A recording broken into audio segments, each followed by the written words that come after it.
So I'm Lisa Sutcliffe. I am the Hertzfeld Curator of Photography and Media Arts, and it is my pleasure to welcome you this evening to our expert series conversation between Derrick Adams and Dr. Adrienne Brown. We are hosting this conversation in conjunction with Derrick Adams, Our Time Together, on view in the museum's East End through 2024. Our Time Together is a site-specific commission that extends through lines between the legacy of the Green Book, the history of Milwaukee's African American communities, and the sites of importance to Black communities in Milwaukee today. As with much of Derrick's broad body of work, the mural and sculptural installation celebrates everyday Black life and leisure, Black-owned businesses, and the innovations and services they provide. It draws our attention to the significance of archives, such as those from the Milwaukee Journal and the Milwaukee Sentinel, and the moments of love, perseverance, and triumph that they contain. To quote Mary Ellen Shadd, editor and founder of the Wisconsin Negro Business Directory founded in the 1950s, "To the pioneers of these frontiers do we owe our progress of today, and only by persistent pioneering can we reach our full potential." I hope that if you haven't had a chance to see the exhibition in the East End, you will visit at some point, either tonight or before 2024. Many times before 2024. So before we begin, I would like to take a moment to thank our sponsors, without whom we wouldn't be here tonight. In particular, I'd like to thank our program sponsors, the African American Art Alliance and the Contemporary Art Society. Thank you so much for allowing this event to occur. I'd also like to thank the exhibition sponsors, Bader Philanthropies and the Milwaukee Art Museum's Contemporary Art Society, the Hertzfeld Foundation, and all of the museum's 2020 visionaries. Our Time Together is on view for the duration of 3 years, which allows us to build a series of programs overseen by our Curator of Community Dialogue, Dr. Cantera Souffrant, who is also instrumental in tonight's program. The first of these activations is the museum's first ever block party, taking place next Saturday, May 21st, 11 to 4. The block party is a chance to gather in the same tradition and spirit captured in Adams' mural of Black folks coming together and hanging, being in each other's company, and feeling the sense of freedom and safety that comes with gathering. So I encourage you to check out the museum's website to learn more about that event, and I hope to see you there, and also to see you at all of our future events, which will be available on our website. With that, I'd like to thank you all for joining us tonight for what I know will be a thoughtful and meaningful dialogue between our speakers, who I will now introduce. Born in Baltimore in 1970, Derrick Adams is a Brooklyn-based artist whose work spans painting, collage, sculpture, performance, video, and sound. Adams obtained his BFA from the Pratt Institute and MFA from Columbia University. He is also an alumnus of the Skowhegan School of Painting and Sculpture. Among other honors, the artist received a Robert Rauschenberg Foundation residency and Gordon Parks Foundation fellowship. With his oeuvre, Adams probes how identity and personal narrative intersect with American iconography, art history, urban culture, and the Black experience. The artist explores how individuals are shaped by their physical, societal, and historical environs. With sophisticated formal techniques, Adams investigates the fragmentation and manipulation of structure and surface, a method that links him to pioneers such as Henri Matisse, Hannah Hoche, and Romar Bearden. In the past 2 years alone, Adams has presented solo exhibitions at the Hudson River Museum in Yonkers, the SCAD Fash Museum in Savannah, the Momentary in Bentonville, and the August Wilson African American Cultural Center in Pittsburgh. And Derrick, we're delighted to have your thoughtful work on view here at the Milwaukee Art Museum. Yes, please.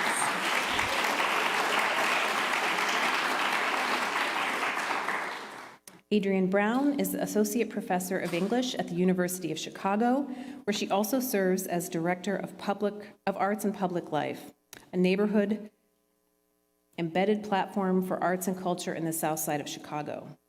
She is the co-editor with Valerie Smith of the edited volume Race and Real Estate and the author of The Black Skyscraper, Architecture and the Perception of Race. Her research focuses on American and African American cultural production in the 20th century, with an emphasis on the history of perception as shaped by the built environment. And so here you get a chance to see Derrick's work in our built environment. And with that, I'm going to ask Derrick and Adrienne to take the stage, and thank you all so much for joining us tonight.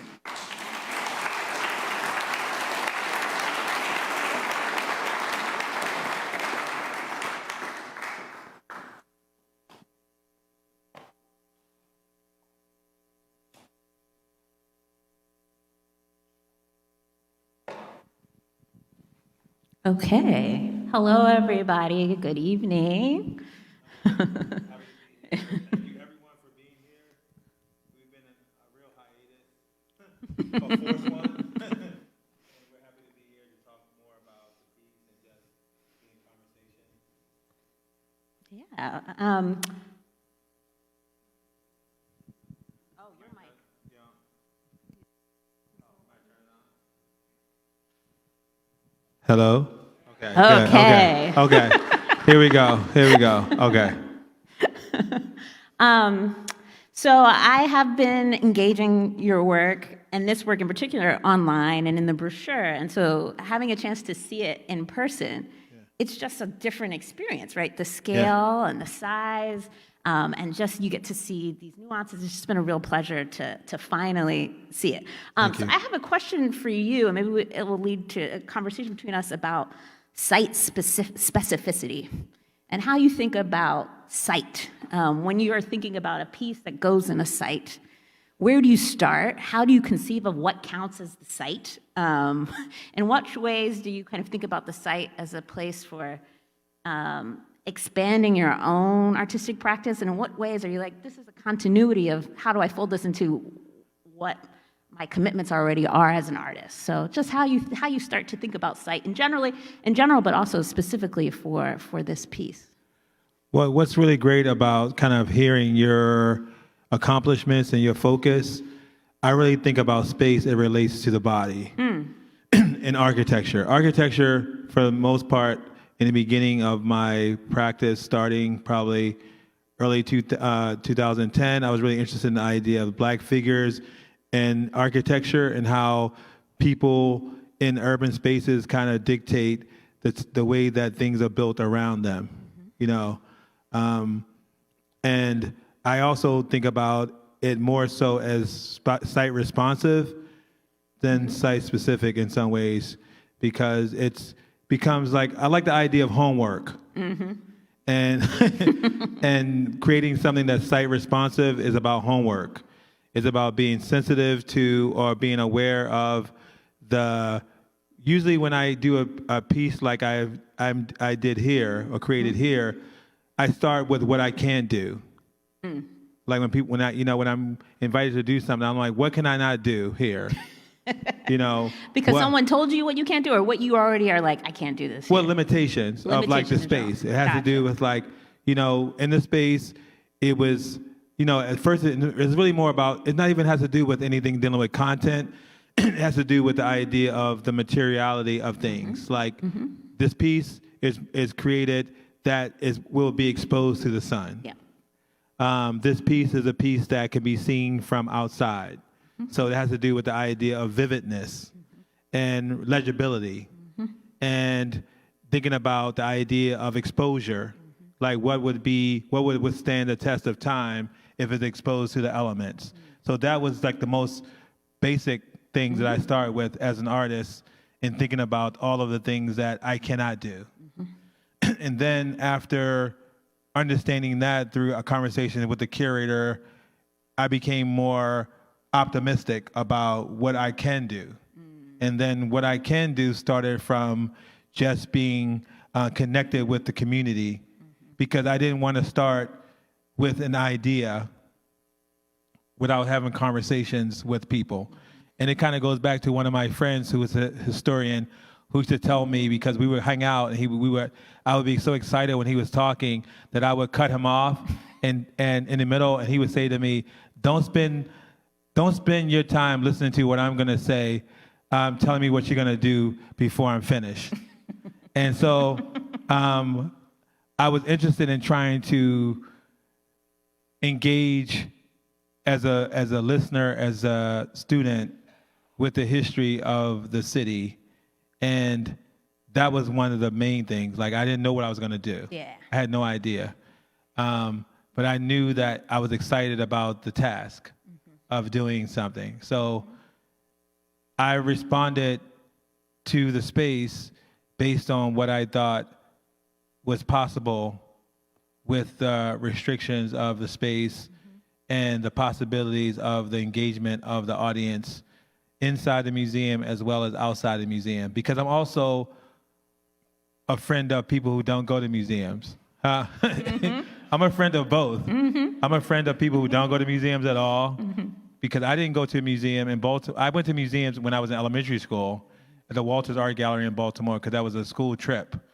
And my family also are people who are creative, but we just didn't go to museums because that wasn't part of our daily thing. And so the first time I actually went to the BMA, I was actually a judge for an art prize. And so that was the first time I went to the BMA because I was one of the judges to pick who was going to get this big art prize in Baltimore. I think it was the Sondheim Award or something in Baltimore they have, where artists exhibit their work in the museum, and then we pick from the exhibition who gets the prize. And that was the first time that I was there. Myself, Rob Storr, and Becky Bellwether were the three judges. And I said, this is the first time I've ever been here. But then I also realized in the museum that there was not really, at that time, it has changed a lot. But in the BMA, it was a show about, it was like a show about young girls. That was the theme. And that was from the collection. There were no representations of any non-white person in the show. And I brought my nieces and my grandnieces into the museum to see the show because I'm an artist and I like art. And so they came to see the show, and they weren't that inspired. They liked the work, and my nieces are artists, but it was like not, the younger generation is very different than my generation, where we're taught to look at things that are not necessarily related to us. In art school, I was taught to appreciate things that did not acknowledge me in it, and to look at it for value systems that may or may not consider me as an audience. To walk into a school that was not intended for me to attend. Like, I grew up in that generation of people where we had to reconcile walking into an institution that was never set up for you to be there. And so now we're in a place where younger people are no longer dealing with that or accepting that as an answer. And so those things were really important to me as I started to think about this particular piece.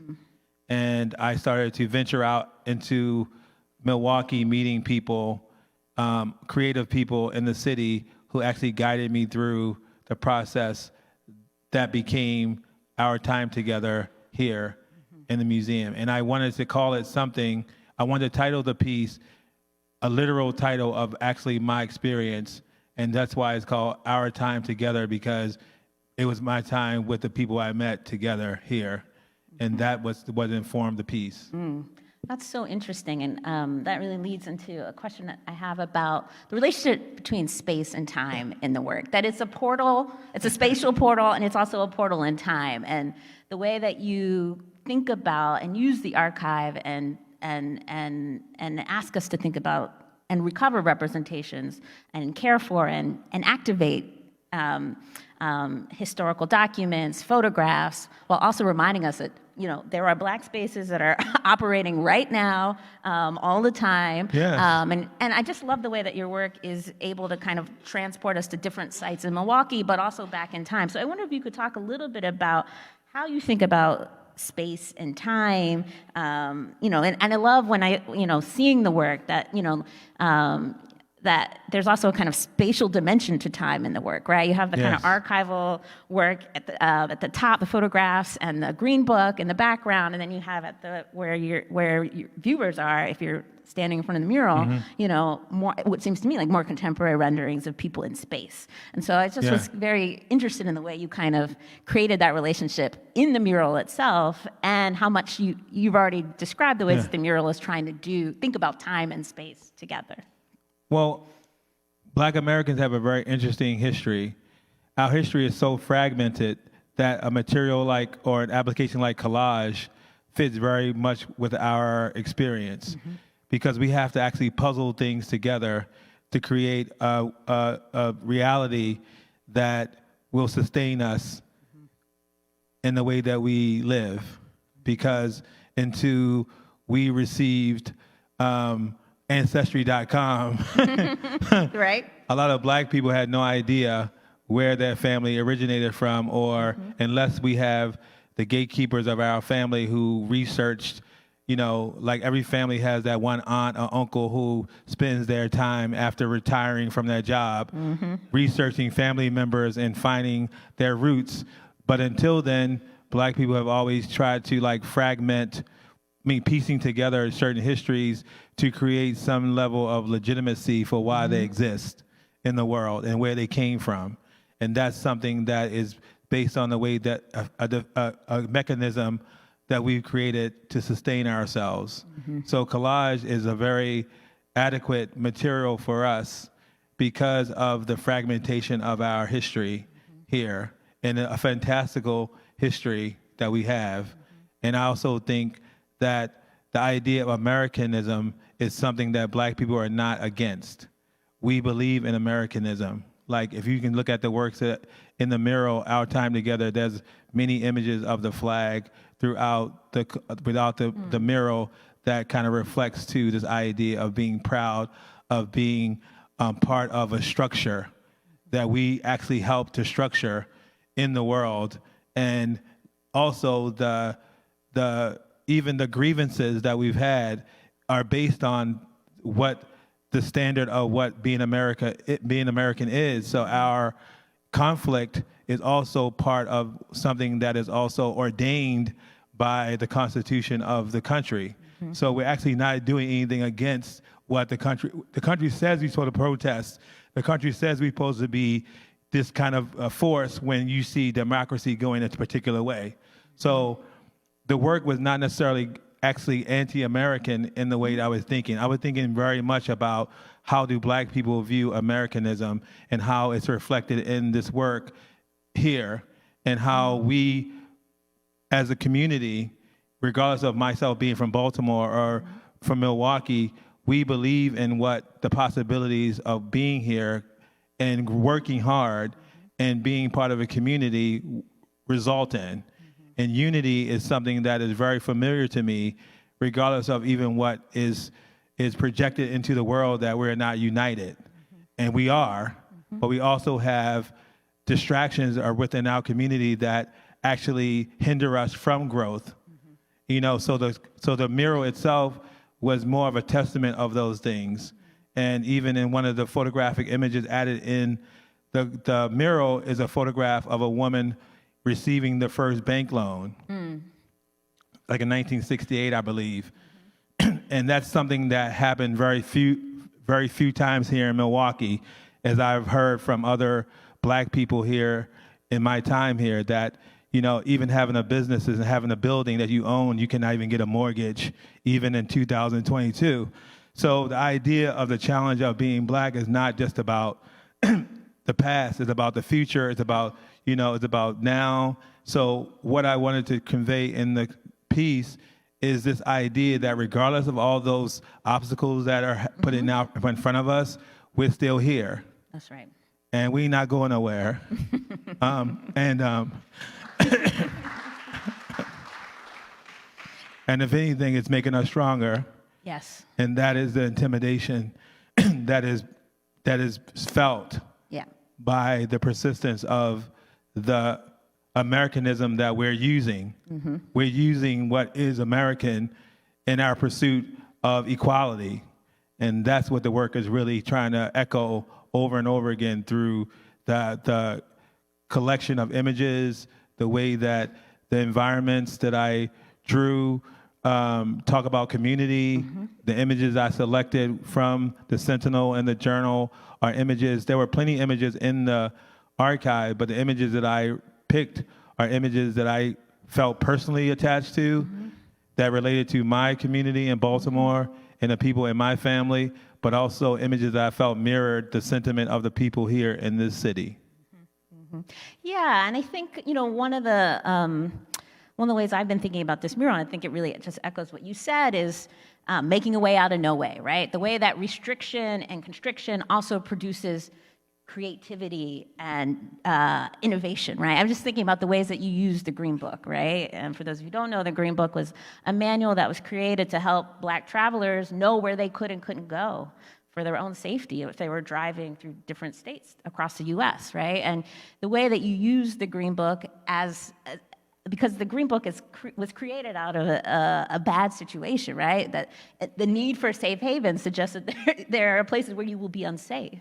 And yet, what the Green Book also does, we talked a bit about this at lunch, is documents Black life and sociality and businesses. It becomes this document of thriving that's produced out of constriction. And I wonder if you could talk a little bit more about how that, you beautifully visually manage that in the piece, and just talk more about that. Well, what's really interesting, and I think that the Green Book should be part of like a institutional implementation, is that it created a geography of movement of Black people around the world, and it also talked about the level of assets that Black people were able to acquire during a time where they were not getting any support from the government or the local supporter, financial structure to build places like hotels and, restaurants, theaters, things that people engaged in and participated in and supported.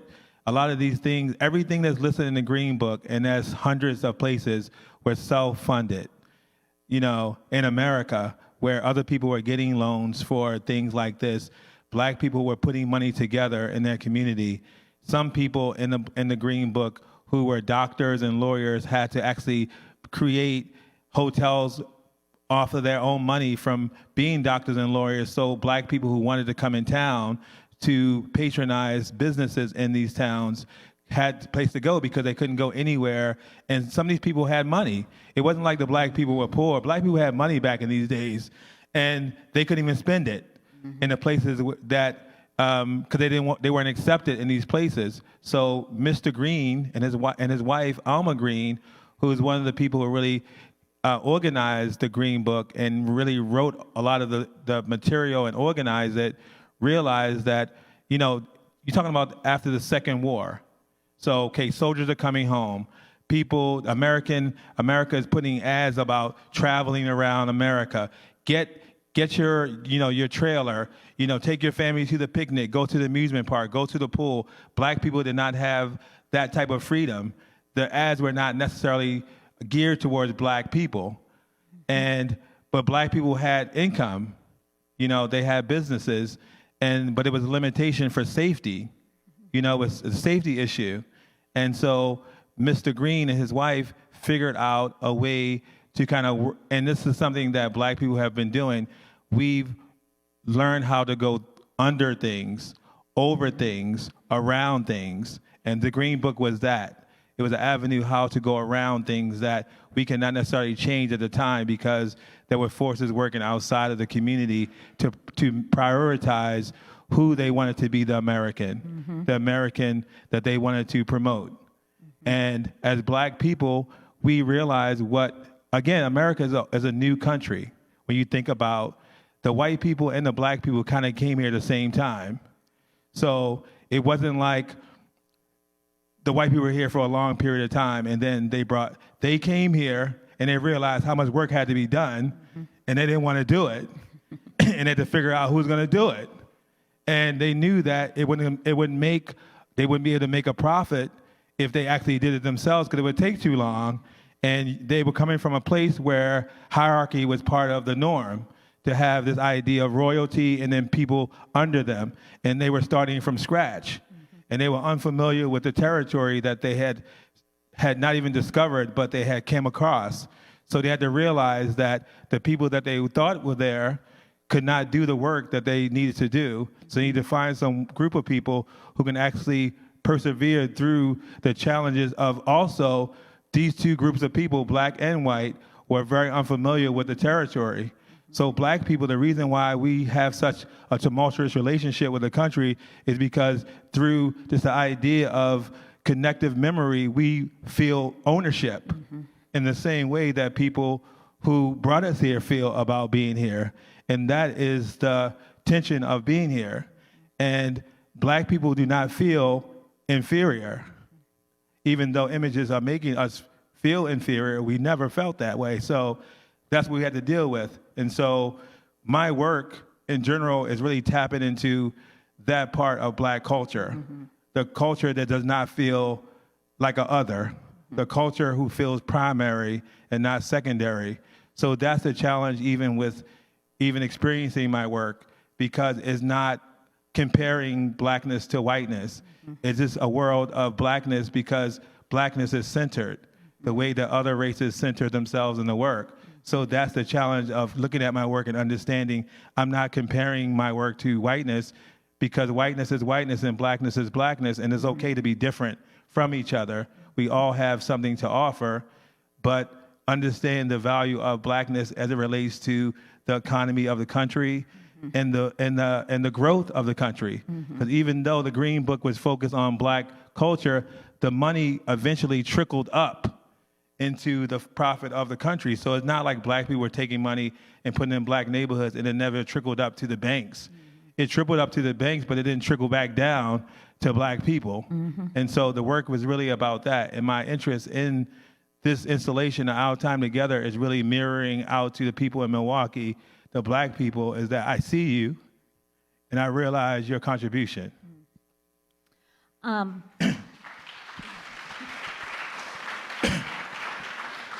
And one of the interesting things that I think that happens when you center Black life and Black experience, right, is that the categories that we use to classify things often shift. So one thing that I see in your work that I'm really drawn to, because it's part of my own preoccupation as a researcher, is to think about other genealogies of urban planning. Urban planning historically, especially in the 20th century, and as I've learned this week, especially in Milwaukee, right, has had really detrimental effects on Black life. If you're thinking about urban renewal, eminent domain, the building of the highways, right, and the destruction of, or the attempt to kind of bypass neighborhoods, right? But if you look at your mural, right, you start to think about urban planning in a different way, right? Like Mr. Green becomes an urban planner, right? Like he's planning a different map for how you move through space in America, right? And I think many that we had lunch today, and what's the name of the coffee show?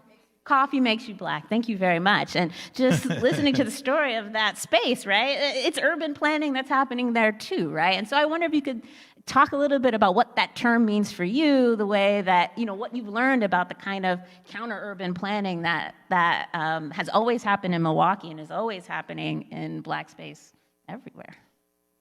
Well, urban planning for a Black community is going into it knowing that you're not going to get any help from banks. That's right. Until they find value in your property, or until they wait you out to see if you will sell your property for a lower estimate so they can move in and take over your property and show you what the property should be used for.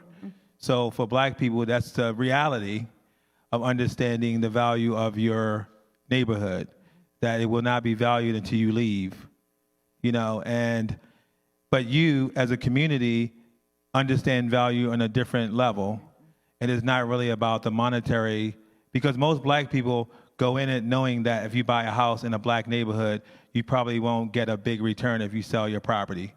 But Black people still buy in Black neighborhoods because they feel comfortable being around other Black people. But it's very common, and most people here who are Black understand that, who own property, like my family, most of the people own property, they can never sell their property and get the money that they pay for their property, even though they live in nice properties, because of the population of people there. But that has not made most Black people not want to be around other Black people. So that's very important to know, that it's not, the majority of Black people do not want to live outside of Black communities. They want to live in their community, but some Black people who do move out to other communities are moving out because of the value incentive of moving into a property that has other races of people, if they are thinking about investment property. That's important for people to know. So it's not like Black people want to infiltrate your community. If they're making money, they want to live in a community that they can cash in on. If they move out when they get older, they want to lose money like no one wants to lose money if they're investing in a property. So to me, urban planning is kind of understanding the idea of the community as being very valuable. The community is the urban planning structure because things are centrally structured around the individuals who occupy the property, like every community. But in the Black community, because there's the issue of safety, because Black people think about safety when they think about property and where things are. I think that's a very key thing to Black ownership. And also the idea that, in the Black community, if you see the attention changing in the community with support, it's usually when the neighborhood becomes more valuable. Because Black people do call the police. And Black people do want safety neighborhoods. But if you notice in Black neighborhoods, the cops do not come until the neighborhood starts to change over. So it's not that the reason why crime is high in Black neighborhoods is not because there's more crime. It's because crime goes undetected. Because the individuals who live in the neighborhood are not considered valuable assets to the overall plan of communities and value in communities. And I think that Black people in general understand urban planning from a very essential part of being appreciated and not appreciated. And so basically when we buy a property in our neighborhoods, we got to fend for ourselves in our own neighborhood that we're paying taxes in to actually survive, which is crazy because part of our neighborhood is part of the city structure, but our neighborhoods are cut off from the support system that we're paying for in these communities until other value is seen in the community. So that's one thing to think about with work. But when I think about how to communicate that as an artist, I reflect on, and I was talking about it earlier today, looking at old photos. I was looking at, how you look at a photograph, you think about yourself, your experience as a kid growing up. And I grew up in Baltimore, and my grandparents had the biggest house on the block, we had the biggest yard. My grandfather was, I guess, probably one of the most respected people in the community. He worked at Bethlehem Steel, if anyone knows what that is. He was a steel worker. My grandmother, ran the house. And we had this huge yard, rose bushes and things like that. In my mind, how you remember things in a very romantic way as a kid. My grandfather created a homemade swing that he climbed up to the tallest tree and made this rope, and my cousins, we would get on the tree and pump it up high. We were almost at the top of the building. And, my grandfather had a garden in the backyard, and he would grow stuff and cucumbers and stuff like that. And it was in Baltimore City. It wasn't even in the county. It was in the city. And then I looked at a photograph recently that I'm incorporating in my work, and I realized that it was hardly no grass on the ground. It was a lot of dirt. And the garages that are around the house were broken down. Although people in the neighborhood owned their property, it wasn't as pristine as I thought in my mind as a kid, because I wasn't looking at property as a kid. I was looking at safety. And so my experience growing up in Baltimore was the American dream, because my day was spent climbing neighbors' trees, stealing cherries out of them. And I was telling people I had a neighbor her name was Miss Nora, and she had this amazing cherry tree in the backyard. And my friends would climb her tree and steal her cherries out of the tree. And she would come out and yell at us and say, stop eating my cherries. I sprayed those. You guys don't get sick. And we would just keep eating them. We didn't care. We were kids. We were like, what? We don't care. We're fine. So that's my experience growing up in Baltimore. But when people look at Baltimore from an outside view, they look at Baltimore as this particular place. Yeah. But my experience of growing up in Baltimore would be part of a Rockwell painting in my mind. Like when I think about my neighbors and the crossing guard in my neighborhood, if we jaywalked, and there was a little old white lady, Miss Marie, she would knock on our door and say, Derrick jaywalked today. She would knock on our door and say, he didn't cross at the street. And we would get in trouble. We would get in trouble if Miss Marie knocked on your door and told your parents that you did not cross at the corner. You would be punished. And there were certain areas, regardless of where people live, there's certain areas that you are taught you cannot go.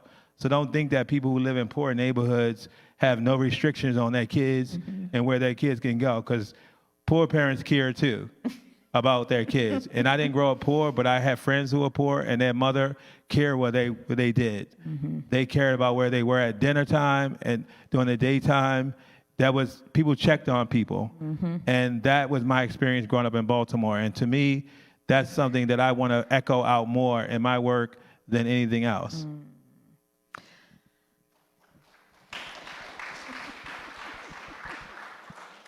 I wanted to come back to, you just were referencing looking at photographs and the archive, and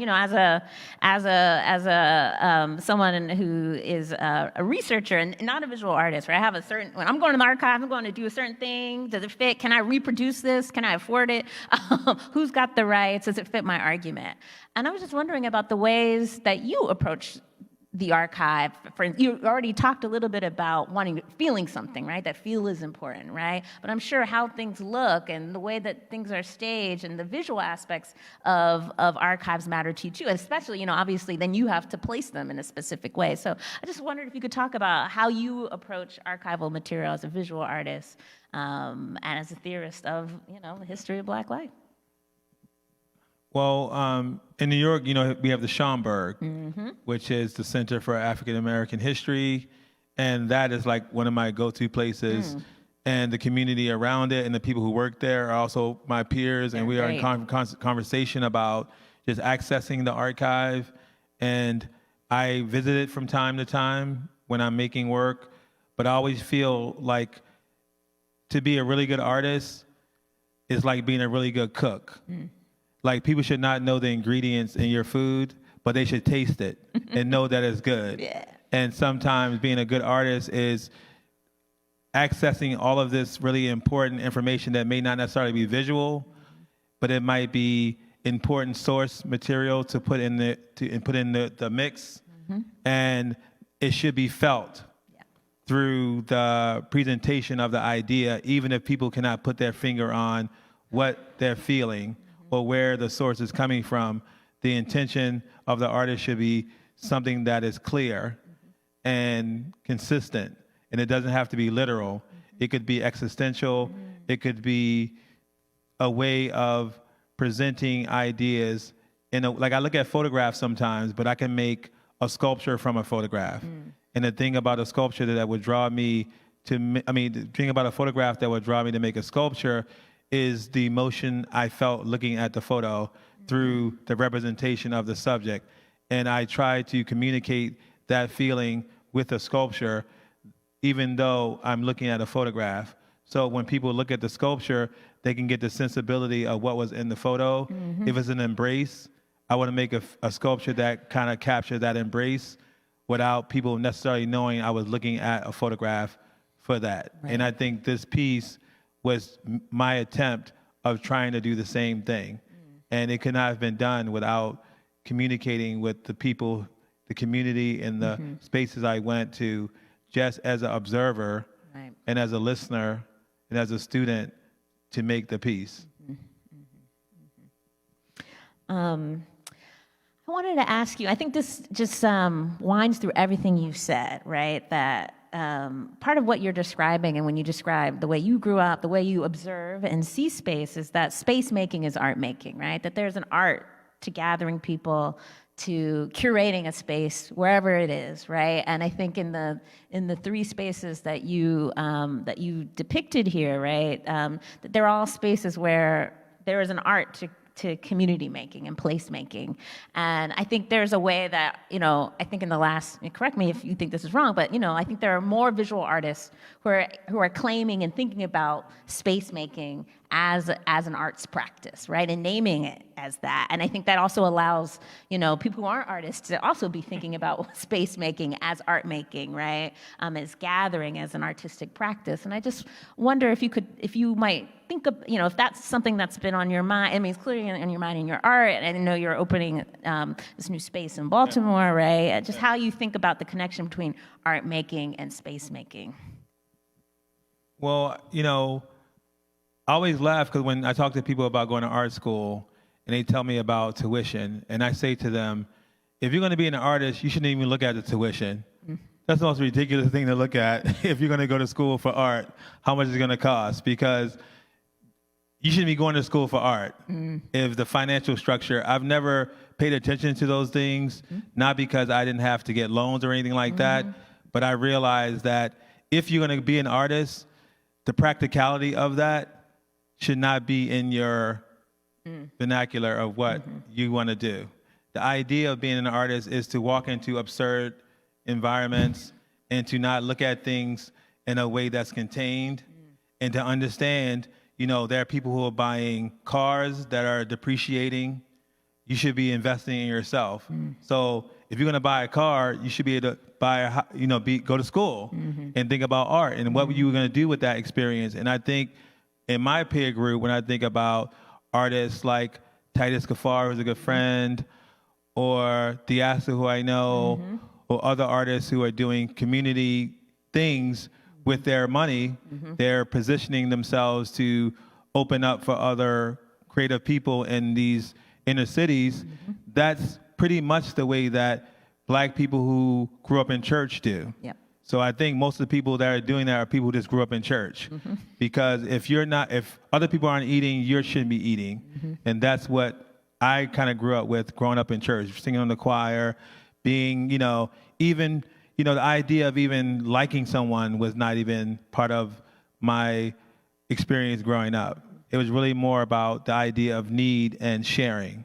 And sharing was just part of the common thing of doing it. So I think it's really kind of normal for artists to use their resources to help other people, even non-art people. Because the idea of being an artist, I think, is necessary, but in the world of reality and normalcy, or the idea of practicality, is absurd in some ways, because a lot of artists have to believe in themselves long before they are believed in. So that idea alone is interesting, because my family, they knew I was an artist, but what does that even mean until you become acknowledged for that on a public forum like this? And I remember my mother, who passed, like 4 years ago, she would just Google me all the time. She would be Googling me and she would call me and she was like, I didn't know you were doing a talk at this place. My mom does the same thing. Yeah. I was like, I said, Mom, it's not a big deal. That's what I do all the time. She was like, oh, you don't think I'm important enough to know what's going on? Oh, it's too, for me. I'm like, no, I said, when it's time and something is really important, you be the first person to know. I said, this is just what artists do as they, establish themselves as an artist. And then she would read articles. And I remember one article she read about me one time, and she said, I read this article about you. This person tried to make you seem like you were a genius or something. They tried to make you say you were so smart and I was like, what are you trying to say? So I think, just the idea of being an artist is something that is just, you have to self-promote. You have to believe in what you're doing in order to even just be acknowledged in some ways. I mean, there are artists who don't do those things, but it's a different plight when you don't do those things. If you're looking for other people to say, you're good, I like what you're doing, you're on the right track. Most artists, and I think that the reason why there's so much visibility within the Black art community in the world is because Black people have been promoting each other so much in social media, because it's free right now, has been a really good tool for us to promote ourselves, because before this, artists would have to hire a PR firm or work with a museum or organization that can afford to hire a PR person to do a press release, to do a step and repeat, to do all the things that cost money.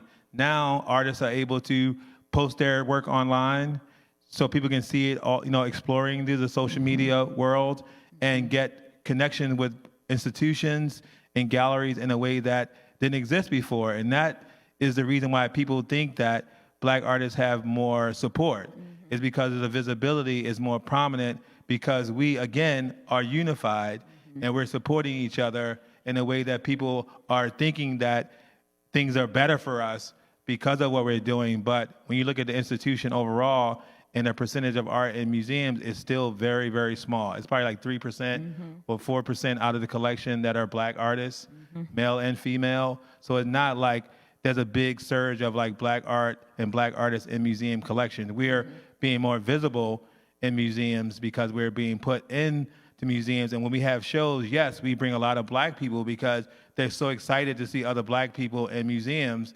So it appears that we are being represented, but actually we're just promoting each other. Mm-hmm.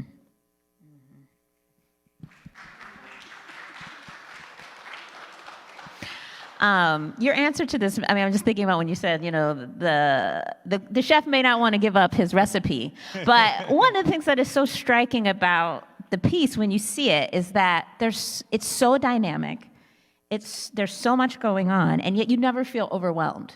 You feel order, that there was care, that your eye has a chance to move through, your body's at the same kind of scale as the bodies at the bottom of the mural, and then you have a way of moving through. And so if you wanted to, I was wondering if you could talk a little bit about that kind of way you kind of think about that formal creation of dynamism, but also like order that allows you to be in the piece but never feel overwhelmed by the piece, but to appreciate the majesty of the history that you're also kind of presenting to us, which is not easy to do. Yeah. So how do you do it? Or how did you do it for this piece? Well, it definitely was a challenge, and I was very,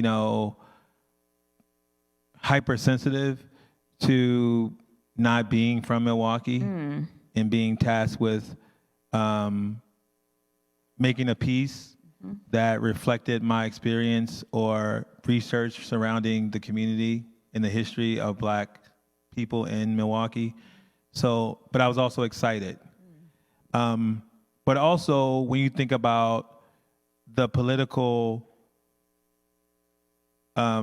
reverence that's associated with the black body, it's already political. It's already politicized. The black body cannot be separated from politics because there's so much history that's embedded in just the visual implications of looking at the black figure in art. Some people still can't even look at it because it just triggers them in a certain way. Like, why is it here? Why is this prominent? And for me, it's normative to see that because that's what I experienced growing up.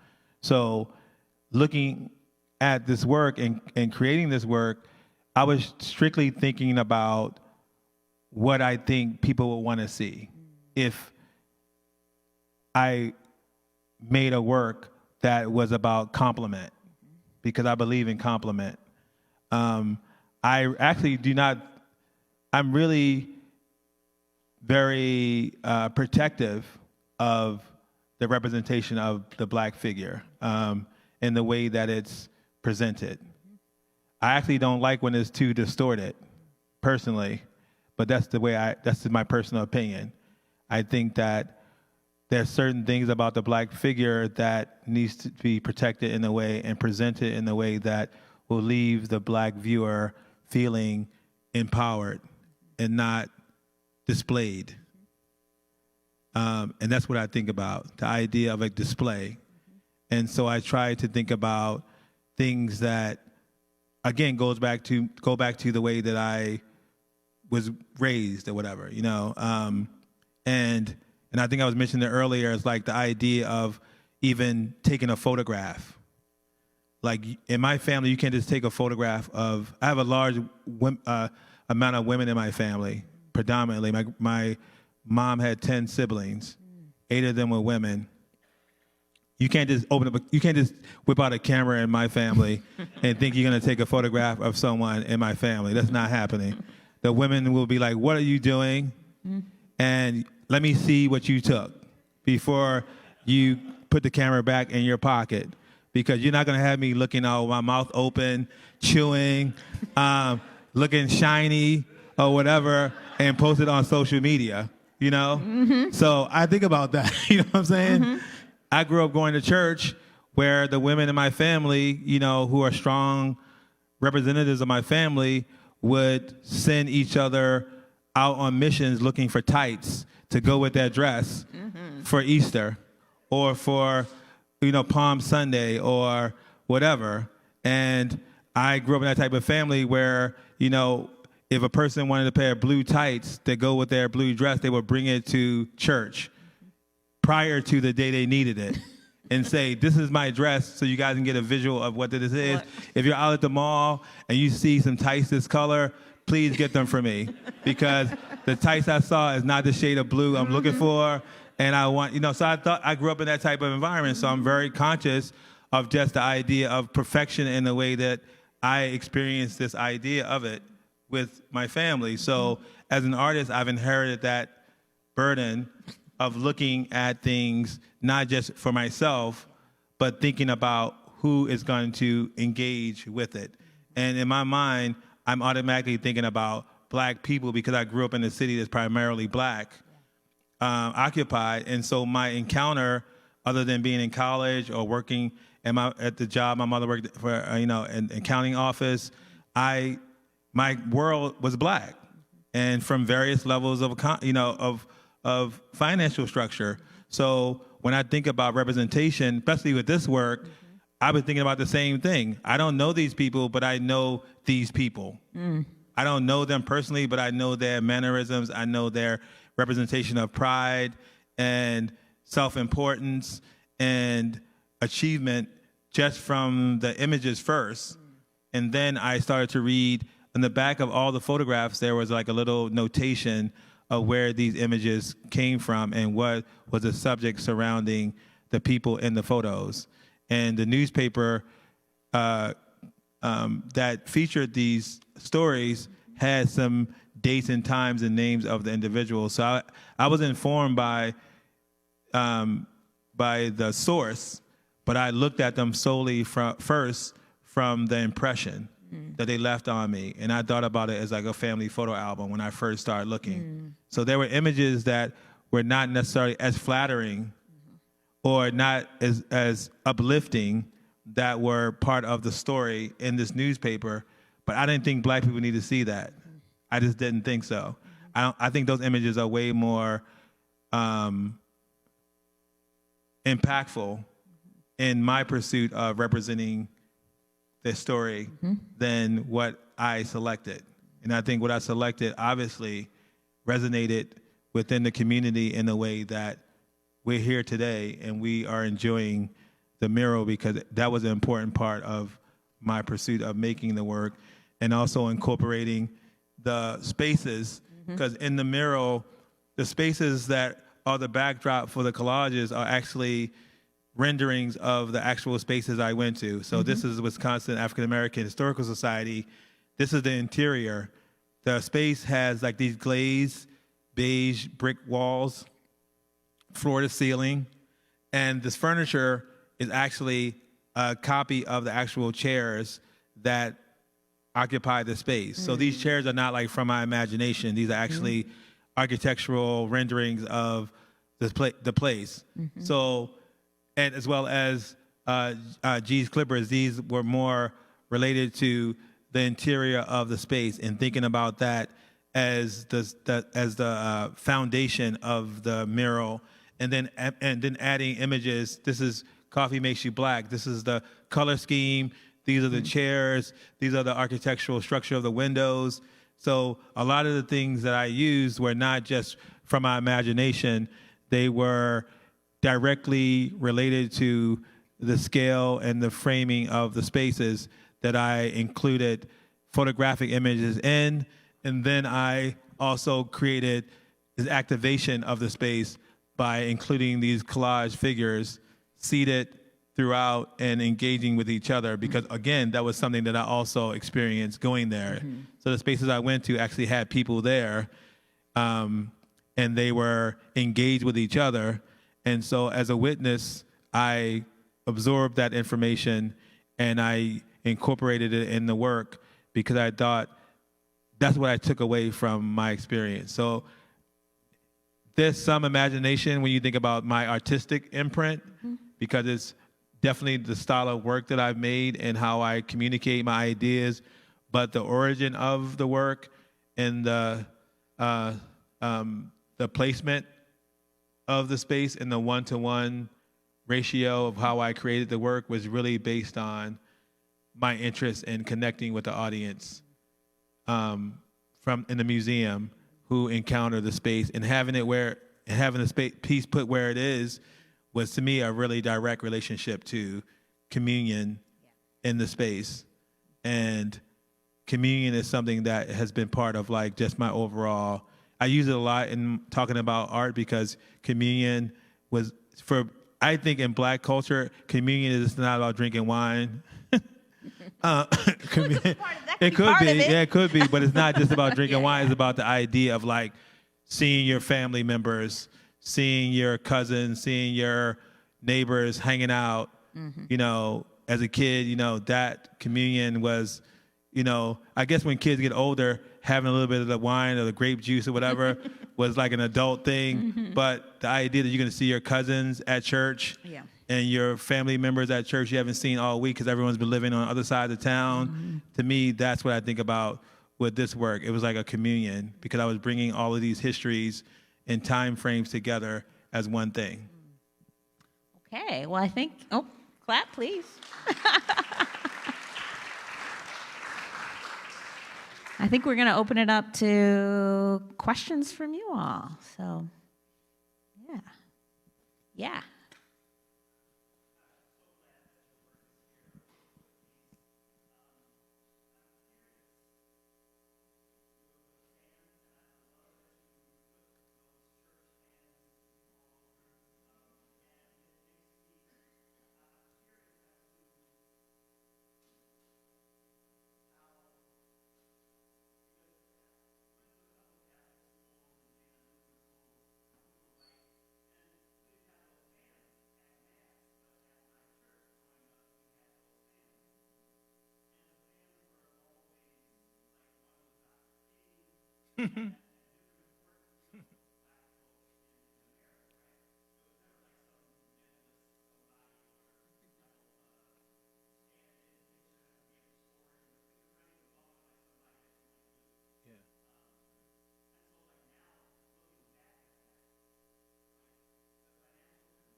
Well, it goes back to the entrepreneurial spirit of the Black community. These were actually advertisements for funeral parlors, and they produced them to be in churches to better acquaint their companies with Black communities and Black families.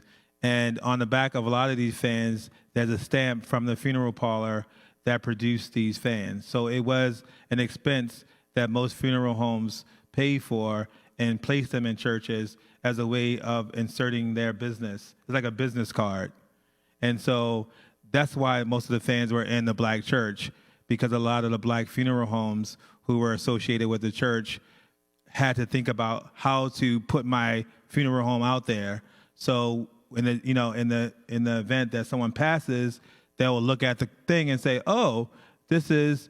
And also, when I was growing up in Baltimore, some of the biggest community supporters were people from the funeral home.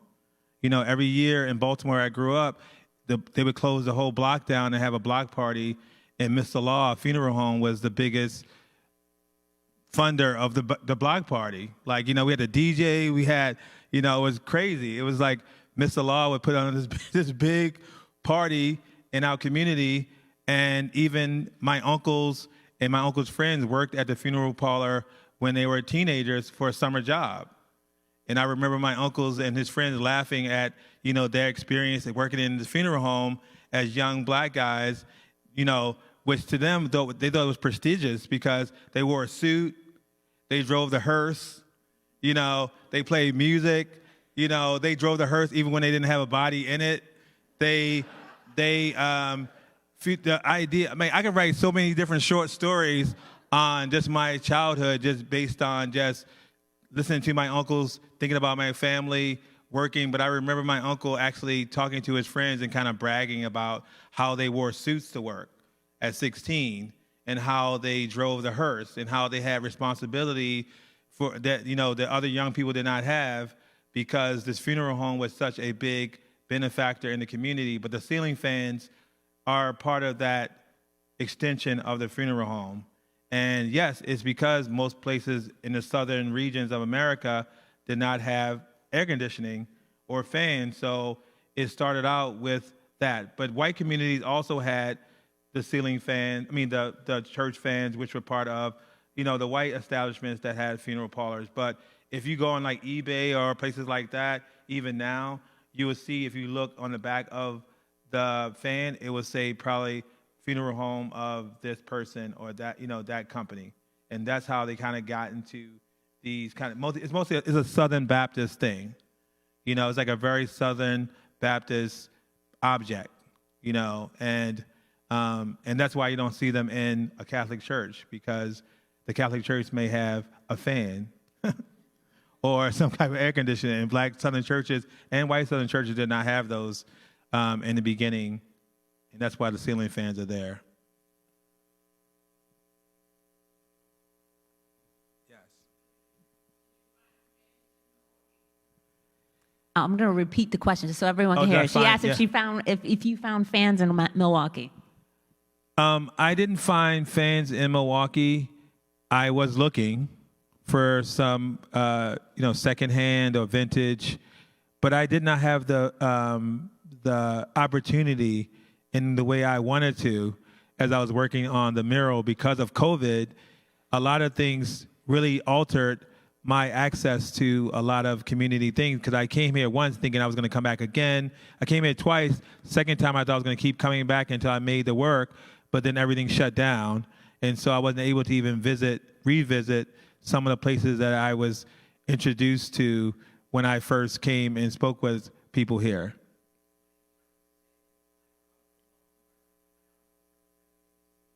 Oh, really? You know, Bethlehem still was like the main source of income from everyone who's coming from the South to Baltimore looking for opportunity. It was like oh, wow.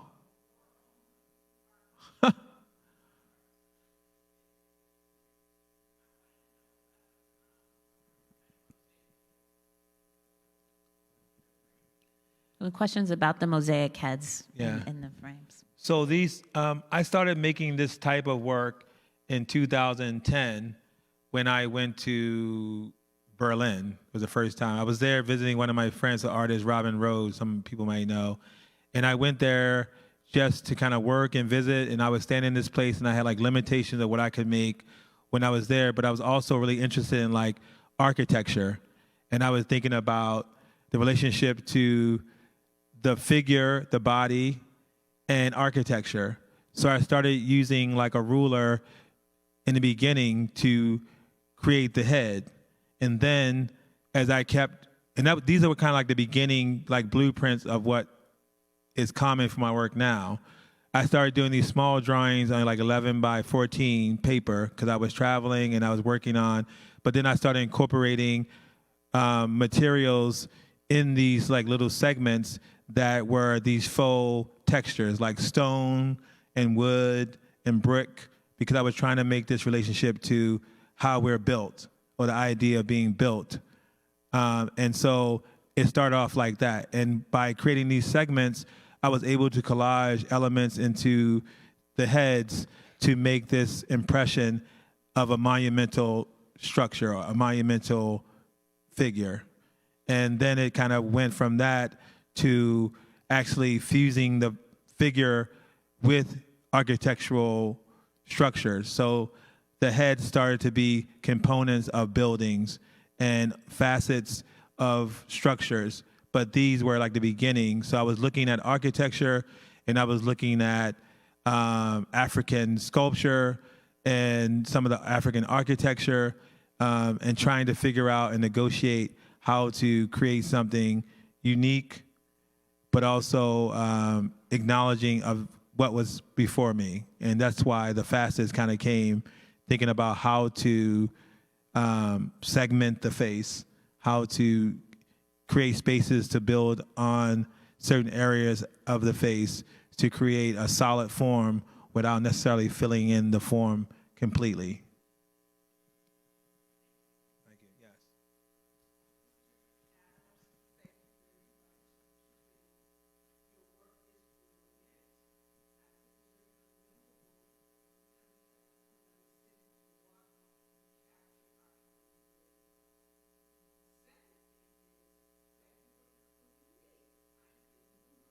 All right. Huh.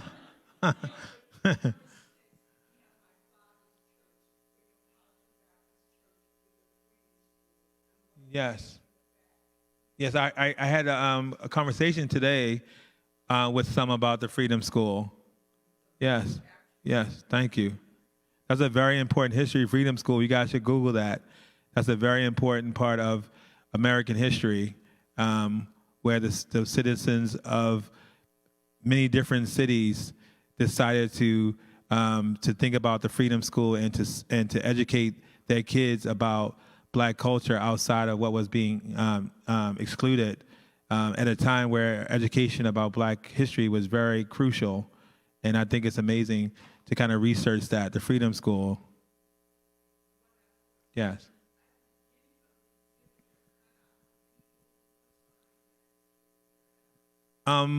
Those objects were included in exhibition as I started to build the work.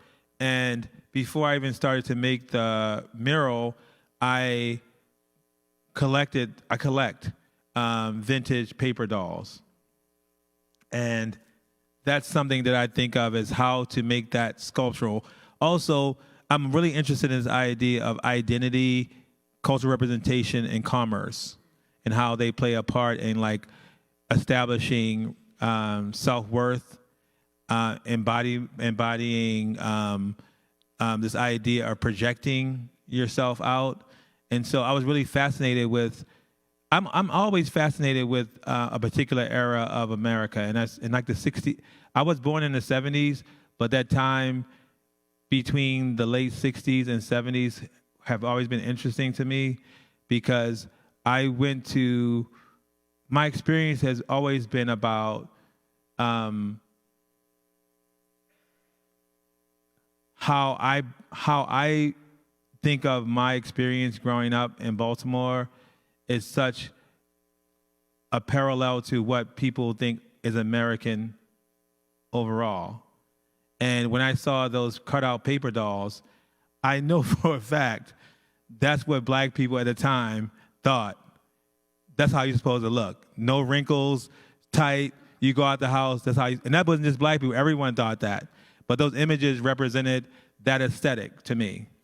And I thought it should be big. I thought it should be larger than life, and that's what the piece is called. And one thing I did alter in the piece is that in the original cutouts, the dad is larger, the mom is shorter, the boy is taller, the girl is taller.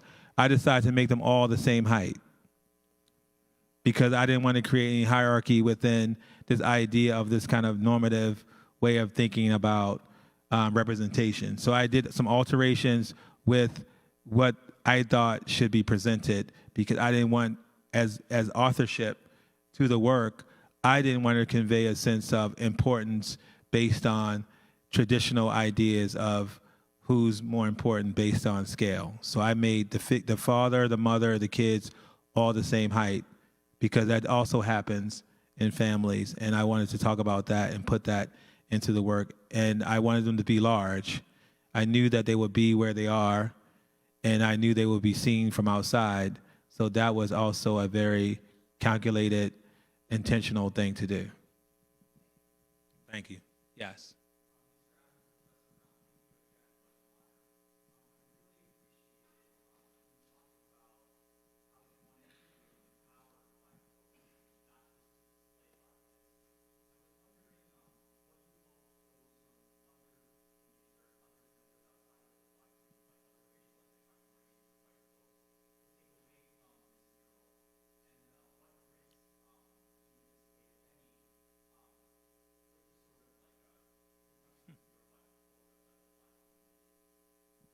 I mean, as a black person, the basic existence that the basic existence of blackness is always in some way triggering to other people. It has nothing to do with us or how we see ourselves.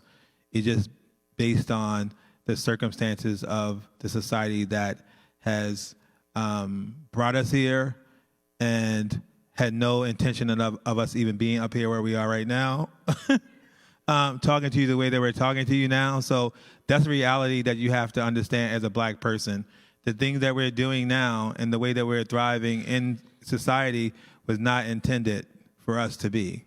So once you understand that, you're well off in that way, to understand that regardless of what's happening, the success of things, that was not the intention of our service here. And understanding that, to me, has always been very beneficial as I'm making art and thriving as a person. And I think there also are people who also understand the importance of diversity within a society, within a nation that, again, is very new and has never been a nation that only one group of one cultural group is responsible for the foundational structure of it. I think most people who are really aware and open understand that when you think about usage of things, if you turn on a radiator, you have to know that a black person patented the radiator. If you think about a record player, you have to know the person who created the needle on it. So really, you shouldn't even, I don't think how anybody can even be racist if you're using stuff. If you're using stuff, if you're using products, if you're using a trash can, you should know that the person who created the plastic trash can was a black person. And he created it because in Chicago, the noise from picking up trash was so loud from the metal trash cans that he created the trash can. He redesigned the trash can, not from scratch, but he solved the problem. And there's many stories of that in America, not just black people, but non-white people who engineered and pioneered many things that we're all using. So the idea of being racist or not understanding the contribution of diverse groups of people is kind of like a purposeful ignorance. It's not an ignorance that you can even quantify as rational. It's almost insanity if you think that you are never going to be in contact with a black person if you're using things. If you're using the super soaker, you better know who created the super soaker, who designed, a black person did it. So if you're using the red and white Viewmaster all your life growing up, know that the same guy who did the trash can reinvented what we know as that object. So the idea of being racist or not understanding the value of black America and other Americans who may not be white, contributing to culture and the evolution of American culture, because we are the dominant culture when you think about what we've projected into the world, is based on our ability to innovate. And the innovation was not only part of one cultural group, and when you think about what's been invented, when you think about labor, when I see any object that was used by a slave that have been modified to make a job easier, I know a black person made that. Because why would a person who is not even picking cotton want to create something to make it easier to pick cotton? Why would a person who is not even doing that type of labor care about innovating that machine to make it easier for people to pick it more, when they're not even thinking about time or labor or any of those things? You better believe that a lot of patents that we know of being designed by non-black people at a time where black people did not have rights, more than likely was not created by the person who owns the patent. Because if the patent has to do with making things easier, to produce more, to pay less, and to lessen the trauma of being a laborer, more than likely it was a cook or a maid or someone who worked under a doctor as a person cleaning up, as a janitor, listening to what was going on, because education was not about not being smart. It was about being having access. So education is something that you have to be exposed to in order to thrive. And so I know from being an educated person what ownership means, and sometimes creating things, you might not actually get credit for it. But the idea that in America, being racist is not really something that is based in reality. It's based in an illusion of being scared of the idea that other people are as valuable as you are to the contributions of society.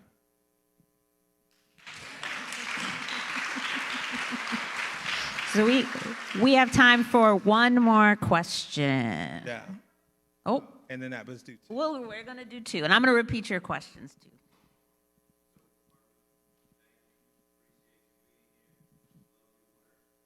Thank you. I'm glad you're here. One of the artists that really helped the communication with Milwaukee and just talking about the history and putting me in the right direction with a lot of people here. Thank you, Vidal.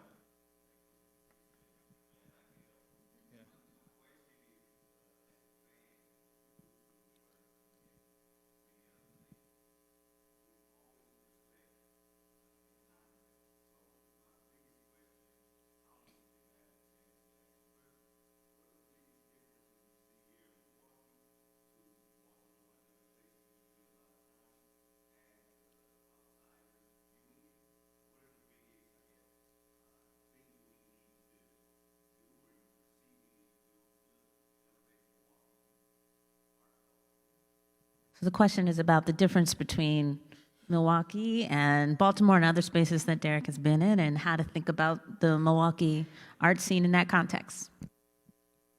Well, I've had the privilege of, exhibiting around the country and abroad and being in very different spaces and also seeing the way that Black communities operate. There's a lot of commonality in a lot of cities like Milwaukee and Baltimore and Philadelphia, where the idea of community is very present and the creative community is also present, but the idea of real estate is the issue.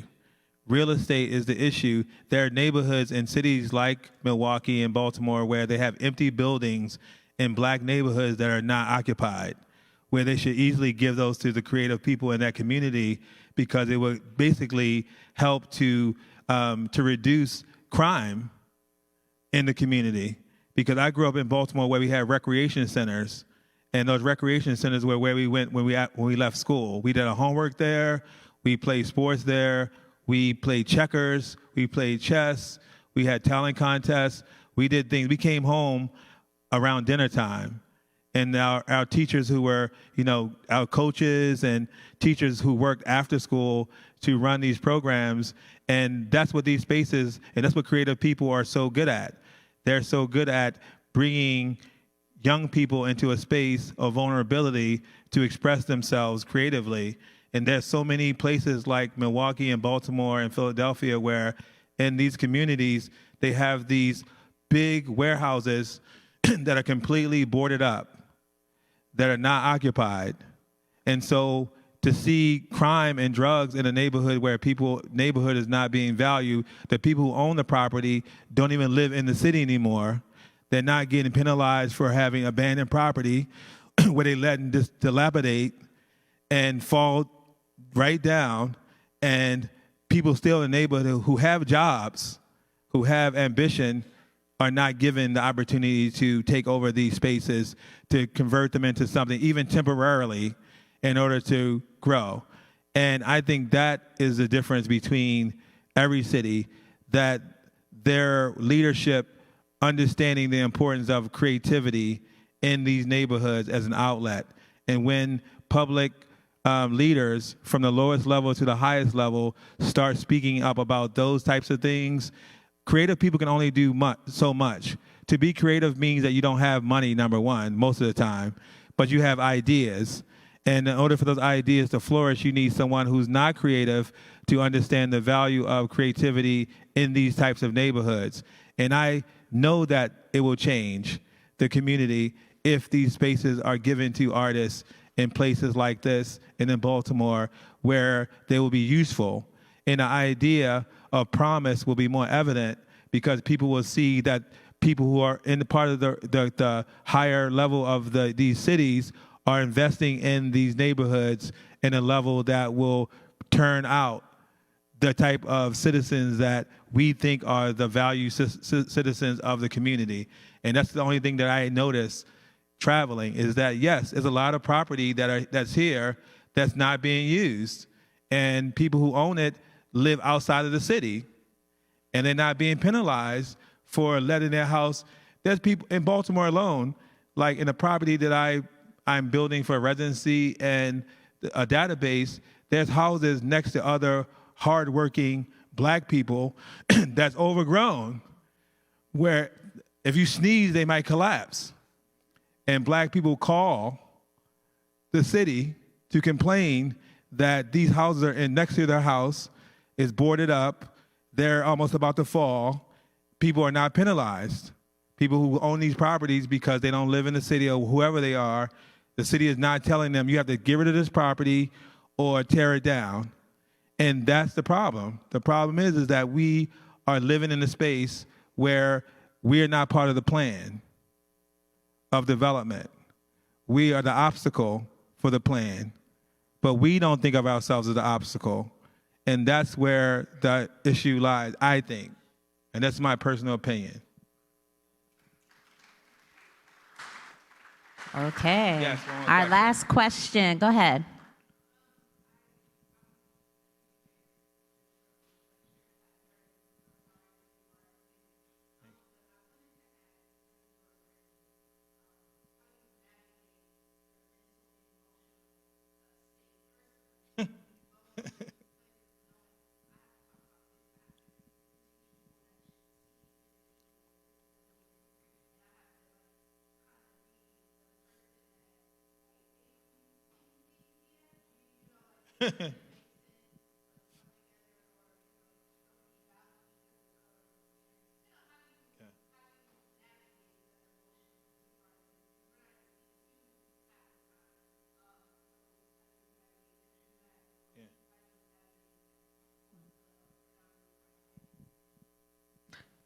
Believe it or not, I always go in and think I'm going to talk about color or like color, form, structure, materiality. I always think like, I was trained as an artist.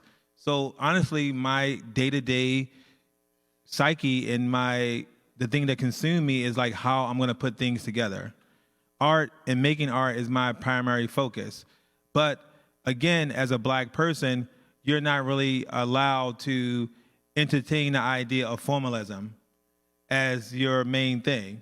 But I think of myself as a formalist because although my material is very packed with political and social political iconography, I'm always thinking about how to solve it on a formal basis.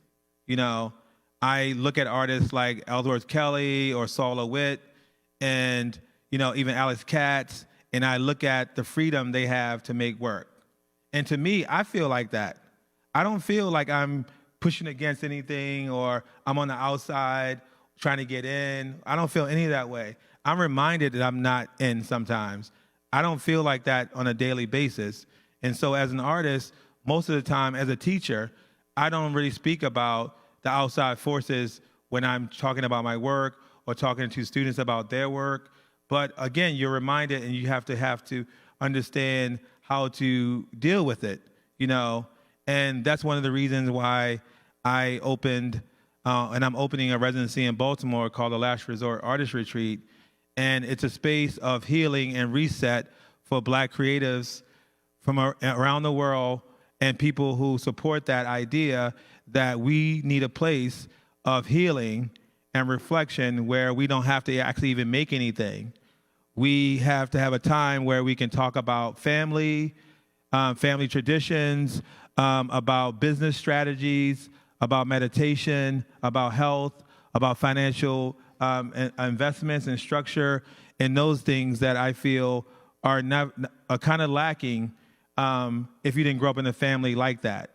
And a lot of black people did not grow up in families where the idea of financial investment and centering yourself and all those kind of so-called like new age ideas exist.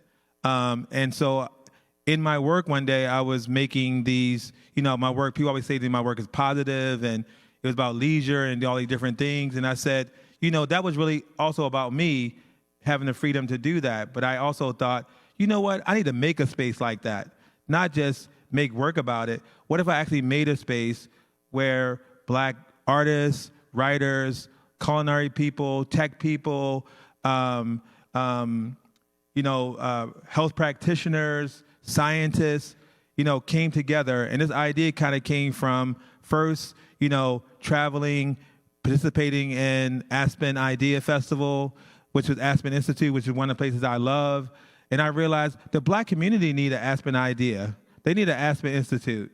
Let's imagine what black people could do if they had an Aspen Institute where black people could come and talk about recipes and talk about science and talk about acupuncture and talk about financial investment and just not talk about nothing and just sit around a campfire and talk and laugh and leave feeling rejuvenated and not necessarily dealing with comparative principles about themselves in the other world. So I decided to invest in that with my own money, and I bought some property, about an acre in Baltimore, in an area called Waverly, which is very central to Johns Hopkins campus, and a bunch of other things in Baltimore, and I put my own money in it. I renovated a property to make an 8-bedroom house, and now I'm in the process of, building the studios for the people there, and also part of the property will be a sculpture garden for artists to bring their work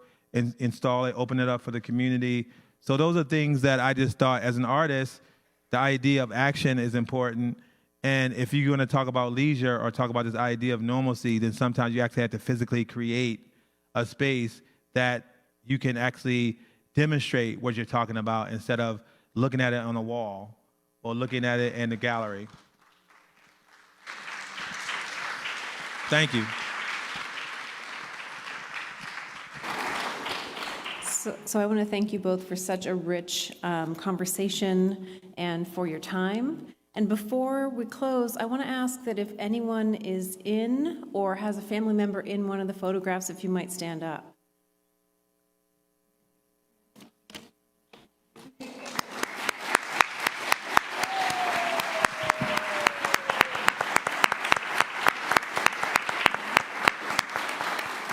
And if you or any of the people you might know will get in touch with us, we'd love to record your stories for our website. So thank you so much, Derrick and Dr. Brown, for this wonderful conversation, and thank you all for joining us tonight. Thank you.